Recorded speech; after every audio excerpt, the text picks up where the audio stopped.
Okay, so I'm doing a quick review of a handheld vac. So this is out of the Amazon box right away. It's right there. So we'll unbox it. I don't usually do an unboxing for a review, but we'll do it. So we've got our, let's see, accessories. So we've got filter, the crevice tool, charging cord, and the vacuum itself.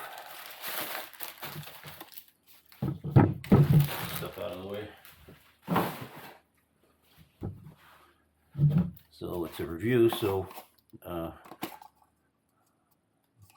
this fairly sturdy for, you know, heavier plastic. This is a softer plastic, which this is going to be a part you can take apart often, so probably a good thing, so it's not the brittle type of plastic. Same with these are pretty good quality, and that is an extra filter, I think. I believe there's one in there, yeah.